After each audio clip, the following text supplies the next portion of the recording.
안녕하세요. 고막여친입니다. 오늘은 100명 구독자 특집 8번째 시간이네요. 벌써 시작한 지 일주일이 지났다라는 뜻이기도 하고요. 방금 드라이브를 마치고 왔답니다. 한산하니 좋던데요. 어제 밤까지 비가 내리더니 오늘 아침은 햇살이 가득합니다. 왠지 이 비가 지나면 갑자기 더워지는 게 아닐까 하는 생각도 들고요. 그럼 세이노의 가르침 8번째 시작하도록 할게요. 돈과 먼저 친해져라. 어떤 사람들은 이른바 금융 지식이나 투자 지식을 돈을 운영할 수 있는 지식으로 믿는다. 물론 그러한 지식도 중요한 것이기야 하지만 나는 그런 지식을 전문적으로 갖추고 있는 재테크 상담가들 중에서 부자를 만난 적은 없다.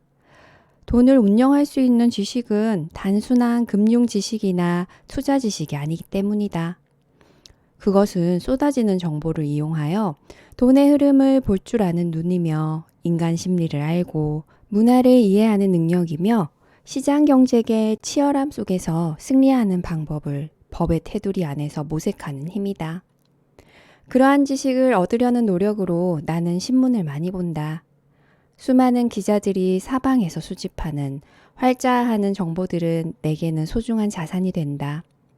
그러나 그들이 지면을 통해 알려주는 정보 모두를 내가 소중히 여기는 것은 아니다. 나는 내가 읽는 여러 종류의 일간지와 경제지들 중에서 매일 어느 하나를 택하여 우선 경제란부터 상세히 본다. 경제 흐름을 알려주는 모든 기사는 정말 놓치지 않는다. 현재 나는 일간지 3개와 경제지 4개를 보고 있는데 내가 왜 그 비슷비슷한 내용으로 도배되어 있는 여러 신문들을 읽어왔는지는 별도로 설명할 것이다.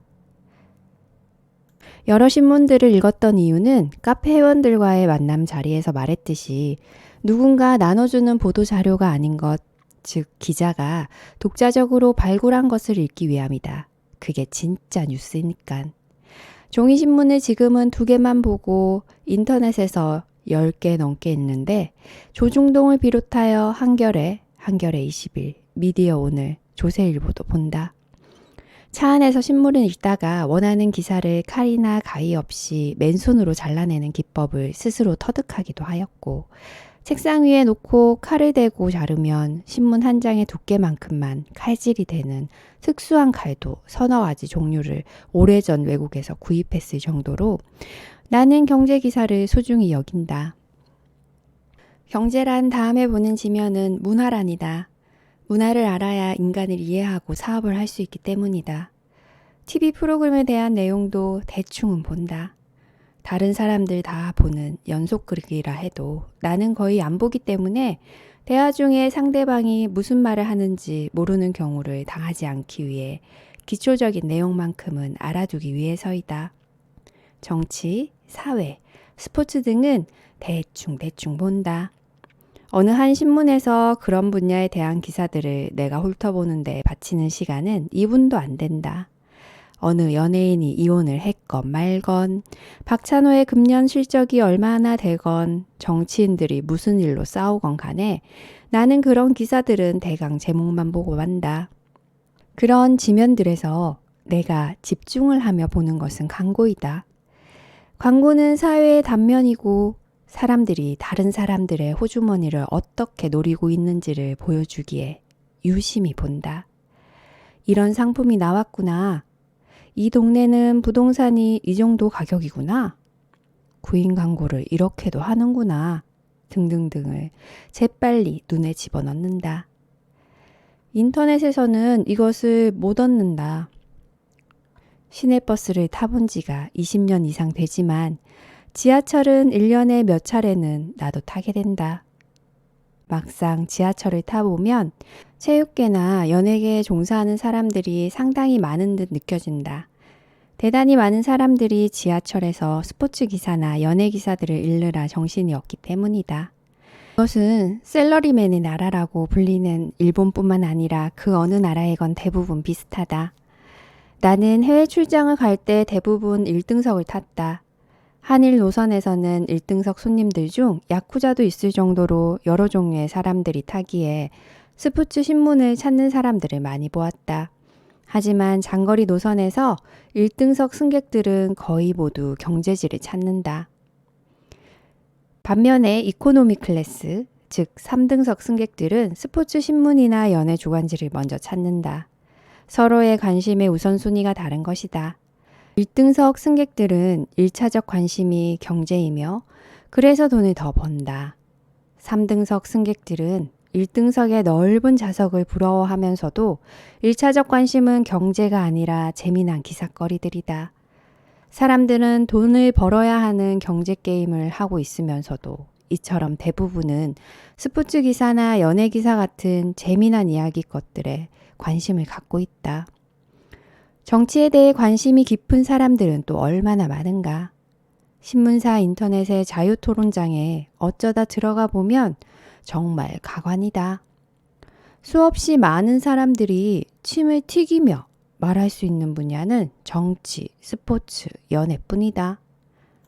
특히 많은 여자들이 연예인에 대하여 지독히 관심이 많다. 여성 잡지의 대다수가 몰라도 되는 그렇고 그런 연예인 기사들로 도배되어 있지 않은가? 하지만 당신이 TV 앞에서 환호를 올릴 때 부자가 되는 것은 당신이 아니라 그 TV 속의 주인공들임을 깨달아야 한다. 스타들의 일거수일투족에 대하여 관심을 가져도 당신에게 생기는 것은 땡잔 한 푼도 없다.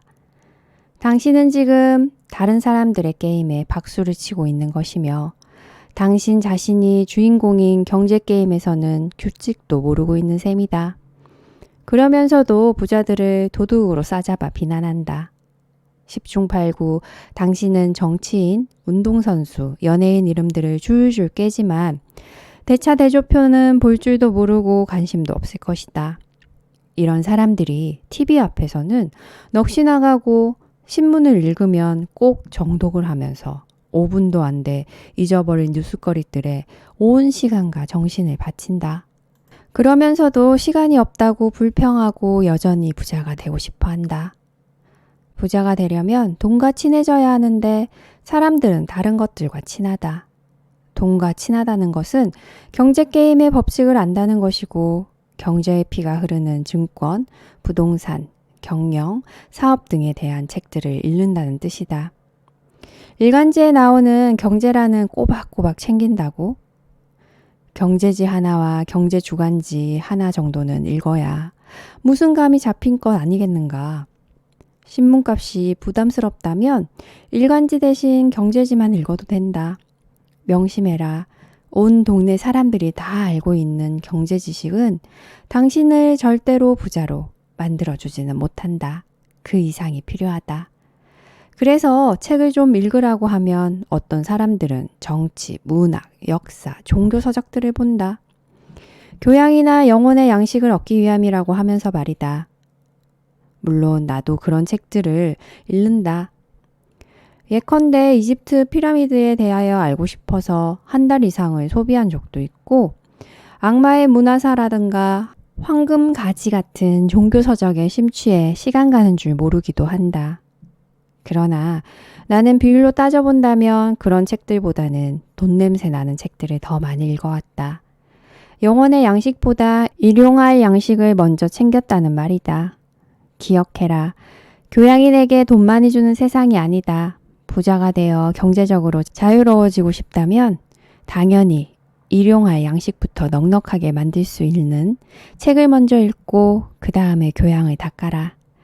미국 프로야구 선수 박찬호가 연습은 안 하고 교양 증대에만 관심이 있었다면 어떻게 되었을까?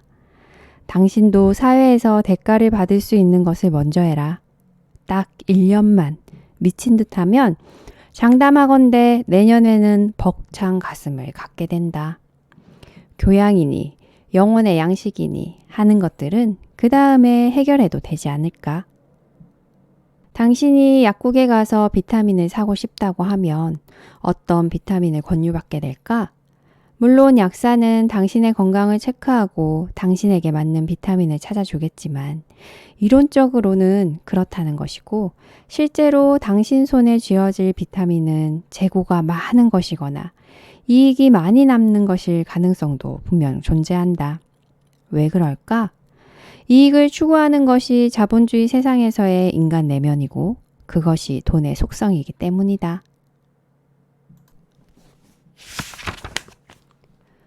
시간이 돈이 되게 만들어라. 헬라어에서 시간을 의미하는 단어는 두 개이다. 하나는 크로노스인데 흐르는 시간을 의미한다. 이것은 우리가 어쩌지 못하는 대상으로서의 시간이다. 자동차를 타고 가다가 길이 막혀 어쩔 수 없이 보내게 되는 시간 같은 것이 크로노스이다. 다른 하나는 카이로스인데 의미 있는 시간, 가치 있는 시간, 보람 있는 시간이 모두 여기에 해당된다. 이 땅에서 잘 산다는 것은 부자로 사는 것을 의미하는 것이 아니라 크로노스를 카이로스로 바꾸어 살아간다는 것을 의미한다. 크로노스를 카이로스로 변화시키려는 시도가 없는 시간은 그저 세월의 주름살에 불과하다. 하지만 내가 생각하는 시간에는 크로노스와 카이로스 이외에도 하나가 더 있다. 돈이 되는 시간. 이 그것이다. 흔히 시간은 금이니 돈이니 말들 잘 하지만 크로노스로서의 시간은 전혀 돈이 안 된다. 출퇴근길 복잡한 지하철 안에서 이리 복귀고 저리 복귀는 시간은 그저 지나가는 시간일 뿐이며 술에 취하여 인사불성이 되어 있는 시간도 마찬가지이다. 카이로스로서의 시간이라고 해서 돈이 되는 것도 아니다.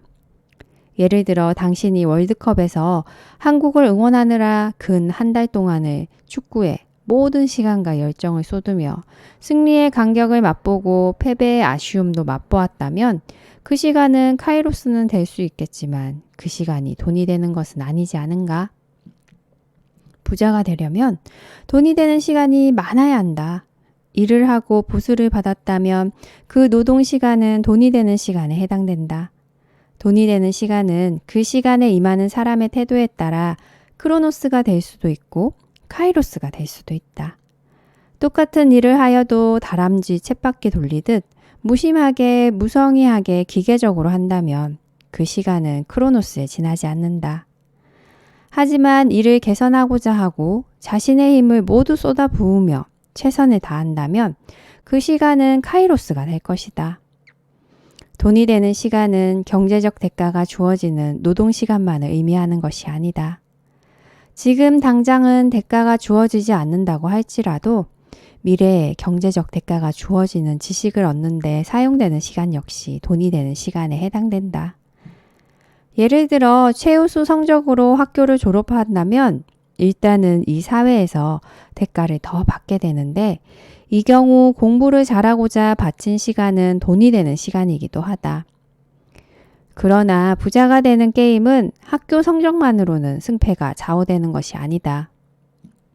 부자는 세상에서 받는 대가를 크게 함으로써 될 수도 있지만 세상에 지불하여야 하는 대가를 적게 함으로써 될 수도 있기 때문이다. 당신이 살아가면서 세상에 지불하는 대가는 상품이나 서비스에 대한 것이므로 다른 사람들이 돈을 받고 해주는 일들에 대하여 당신이 알고 있다면 지출하는 비율이 줄어 주머니에 남는 돈이 늘어나게 된다. 예를 들어 웬만한 컴퓨터 고장은 직접 수리할 줄 안다면 그 수리 지식을 얻는 데 사용한 시간은 평생 컴퓨터가 고장날 때마다 돈을 절약시켜주는 원천이 된다. 평생 말이다. 따라서 당신이 컴퓨터 하드웨어에 대하여 일단 억지로라도 배워둔다면 그 시간은 돈이 되는 시간이 된다. 나는 이 법칙을 남들보다는 빨리 깨달았기에 시간이 날 때마다 정치나 연예인, 스포츠 선수 등을 제외한 모든 것에 대하여 관심을 갖고 배우고자 하였다.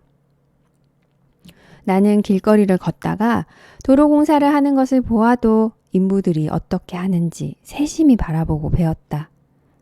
직접 눈으로 볼 기회가 없는 것들은 모두 책을 통해 감을 잡고 배워갔다. 그렇게 하는 시간이 바로 돈이 되는 시간이다. 사업 초기에는 하다못해 복사기가 고장 났을 때마다 서비스 수수료 몇만 원이 나가는 것이 아까워서 AS맨이 올 때마다 그가 어떻게 하는지를 옆에서 지켜보고 나중에 수십 번 이상 내가 직접 고친 적도 있다. 그렇게 해서 내가 배운 분야는 하나둘이 아니다. 결혼 전 내가 아내에게 보낸 첫 편지에서 겸손함 없이 건방지게 하였던 말 중 하나 역시 나는 별걸 다 아는 남자라는 것이었다. 시간이 남는다고? 크로노스가 많다는 뜻이다. 닥치는 대로 책을 읽고 배워나가라. 우선은 지금 하는 일과 관련된 것부터 마스터해라. 그렇게 할 때 그 시간은 돈이 되는 시간이 될 수 있다. 일과 관련된 책들은 솔직히 재미는 없다. 하지만 재미가 충만한 책들만 읽는다면 그 시간은 카이로스가 될 수는 있지만 돈이 되기는 어렵다. 재미없어 보이는 지식들을 위하여 돈이 되는 시간을 먼저 투자하는 사람만이 크로노스의 굴레에서 벗어날 수 있다. 그래도 인생은 즐기며 재미있게 살아야 한다고. 장담하건대 당신이 재미있는 것만 즐기며 시간을 보내는 동안 당신의 삶 자체가 조만간 재미없어질 것이다. 불확실성의 시대로 유명한 미국의 경제학자 게이브레이스는 인생에서 대부분의 물건, 이를테면 자동차나 연인이나 암은 그것을 지닌 사람들에게만 중요하다. 그에 반해 돈은 그것을 가진 사람과 가지지 못한 사람 모두에게 똑같이 중요하다고 말하였다. 그 중요한 것을 위해 지금 시간을 투자하라. 지금의 시간이 미래의 돈이 되게 만들어라. 인생이란 비스킷통이라고 생각하면 돼요. 비스킷통에 비스킷이 가득 들어있고 거기에 좋아하는 것과 그렇게 좋아하지 않는 것이 있잖아요. 그래서 먼저 좋아하는 것을 자꾸 먹어버리면 그 다음엔 그다지 좋아하지 않는 것만 남게 되죠. 난 괴로운 일이 생기면 언제나 그렇게 생각해요. 지금 이걸 겪어두면 나중에 편해진다고. 인생은 비스킷통이다라고. 무라카미 하루키의 상실의 시대 중에서. 나는 무소유의 삶을 살지 못한다. 욕심을 버리면 행복해질 수 있다. 맞는 말 같다. 도가의 태평경은 말한다. 재물이란 천, 지, 중하의 소유로서 그것으로 사람을 함께 기르는 것이다. 부유한 집은 단지 우연히 이를 모아둔 곳에 불과하다. 이는 마치 창고 안의 쥐가 늘 혼자 배불리 먹고 있지만 이 큰 곳간의 곡식이 본래 그 쥐의 소유가 아닌 것과 같다. 성경은 토지는 다 내 것이 아니라 너희는 나그네요 우거하는 자로서 나와 함께 있느니라 라고 하면서 모든 것이 하나님의 소유임을 말한다. 불교에서는 자본주의적 가치를 장려하기도 하지만 그럼에도 불구하고 재행무상이라고 잘라 말한다. 그 어느 종교이건 그 가르침대로 살았던 성인들은 모두 돈을 초월하여 행복한 삶을 살았을 것이다. 그저 성인들을 존경하며 그 마음이나마 조금 배워보고자 하는 속세의 나 같은 사람들은 돈에 대하여 어떤 자세를 가져야 하는가? 부모에게 효도하면서 바람을 피우지도 않고 도둑질도 하지 않았으며 거짓말도 하지 않고 정당하게 부를 획득한 자라고 하여도 종교 안에서는 안심하지 못한다. 예수는 그런 사람에게 그 부 모두를 팔아 이웃에게 나눠주지 않는 한 천국에 들어가지 못한다고 말한다. 참으로 실행하기 어려운 주문 아닌가? 그래서 나 같은 부자는 천국에 들어가기가 어렵다. 하지만 세리장 삭개오가 자신의 소유 모두가 아니라 절반을 가난한 자들에게 주겠다고 했을 때는 구원이 이 집에 이르렀다고 했다. 왜 세무서 직원에게는 천국이 50% 세일가로 제공되는지 불만이 없는 것은 아니지만 어쨌든 재산의 절반 정도를 나누어주는 조건이라면 할 만하다. 그러나 아직도 긴장을 늦추면 안 된다. 성실하게 농사지어 부자가 된 농부가 이제는 좀 놀면서 쉬려고 하는데 예수는 그를 어리석은 자여라고 책망한다. 생명은 하나님의 것이므로 자기를 위해 재물을 쌓지 말라는 것이다. 결국 요지는 베풀라는 것이다. 그렇게 하면 행복해질까? 그런 것 같다. 그러나 어느 종교에서도 일하지 말라는 말은 없다. 오히려 성경의 달란트 비유를 보면 한 달란트를 그대로 갖고 있다가 주인에게 돌려준 종은 주인에게서 악하고 게으른 종이라는 책망을 받고 슬피 울며 이를 갈미 잇는 벌을 받는다.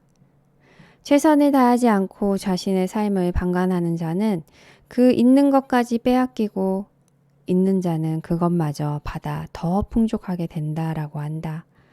게으른 자들 덕분에 부자가 되는 사람도 있다는 해석도 할 수 있고 부익부, 빈익빈은 피할 수 없다는 말도 될성 싶다. 종교적 차원을 떠나 자연 속에서 무소유의 삶을 산다면 행복을 얻을 수 있을까? 그런 것 같다. 무소유의 삶은 분명 소유를 위한 전쟁에 지치고 피곤한 사람들에게는 대안적 삶이다. 법정 스님의 수필집 무소유를 보면 그 사실을 알 수 있다. 당신이 법정 스님이나 디오게네스처럼 혼자 산다면 무소유의 삶을 살아도 된다. 그것은 정말 대단한 용기이다. 그러나 가족이 있다면, 사랑하는 사람이 있다면 그런 식의 행복 추구는 너무나 이기적인 것이다. 아니, 모든 것을 포기하기에는 하고 싶은 것이 너무 많은 사람은 어떻게 하란 말인가? 법정 스님조차 돈 자체는 잘 번다. 99년 1월 국민일보 기사에는 법정 스님이 98년도에 인세로만 받은 돈이 3억 원이라고 하였다. 디오게네스는 돈 대신 프리섹스를 즐겼던 것으로 알려져 있다. 현실적으로 선택 가능한 무소유의 삶은 인간과 동식물과 자연이 공생하며 행복해지는 삶을 제시했던 일본의 농부 야마기시 미요조의 영향을 받아 전 세계 50여 곳에서 세워진 무소유 공동체들에서 볼 수 있다. 무소유는 공동소유와는 전적으로 다르다. 이들은 세상에 어떤 것도 소유될 수 없으며 다만 쓰일 뿐이라고 여긴다. 그들은 소유욕이 올가매는 구속에서 벗어나 자유를 누리고 더할 나위 없는 마음의 여유를 누리는 것 같다. 소유냐 무소유냐 길은 각자의 선택이다.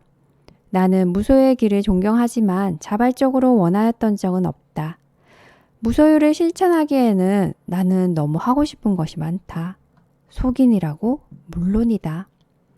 성인인 척한 적도 없지만 나 같은 속인들을 위하여 이미 60년대의 에리 프롬은 소유냐 존재냐에서 소유함으로써 행복을 누릴 수 있다고 믿는 소유형 인간이 되지 말고 존재형 인간이 되라고 하였다.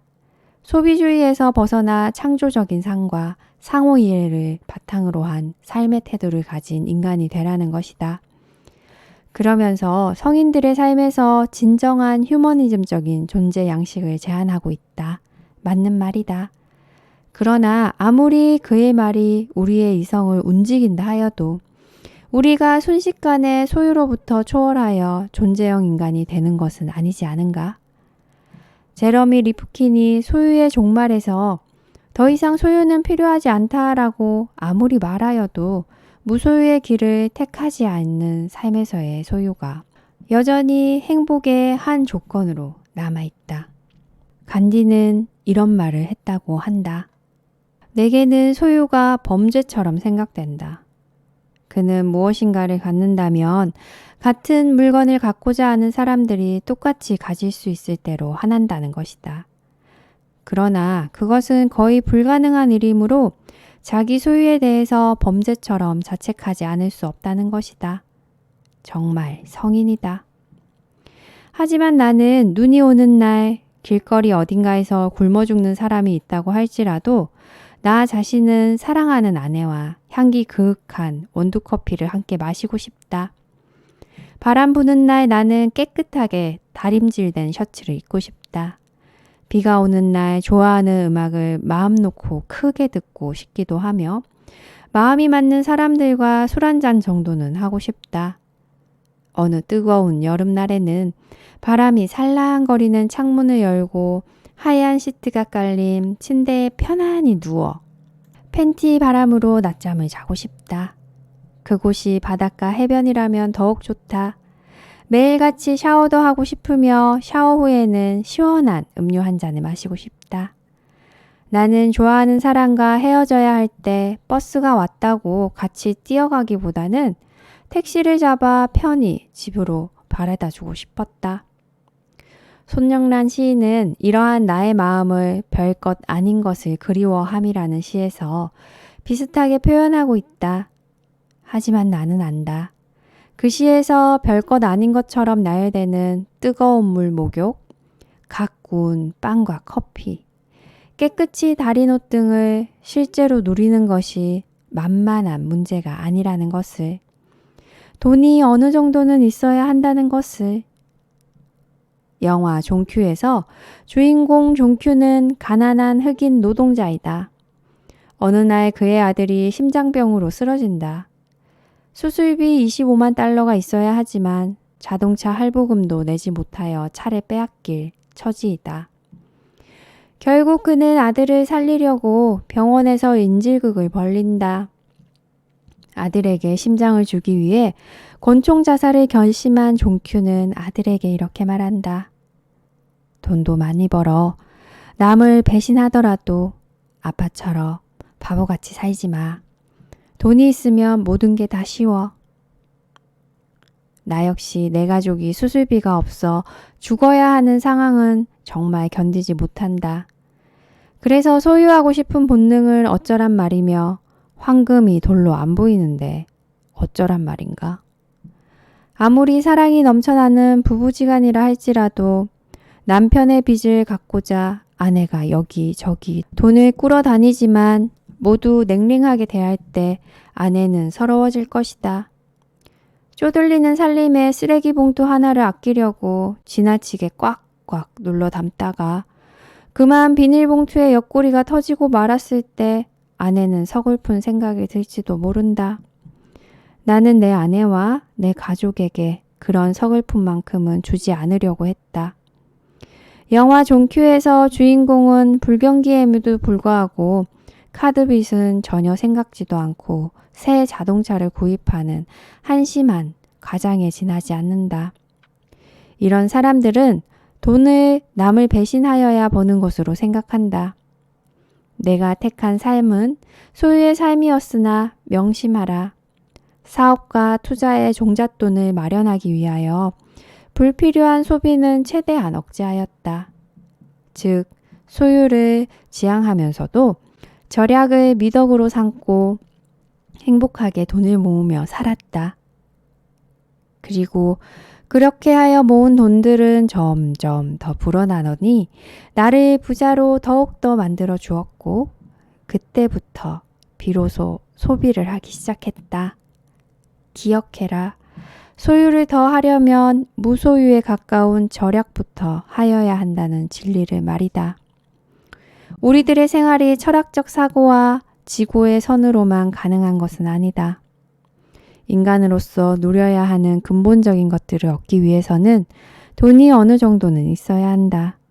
당신이 내 가족의 수술비를 줄 것도 아니라면, 그리고 당신이 간디처럼 크게 버린 사람도 아니라면, 그래서 아무리 돈 냄새가 물씬 나더라도 크게 버리면 크게 얻는다는 헛소리는 하지 말라.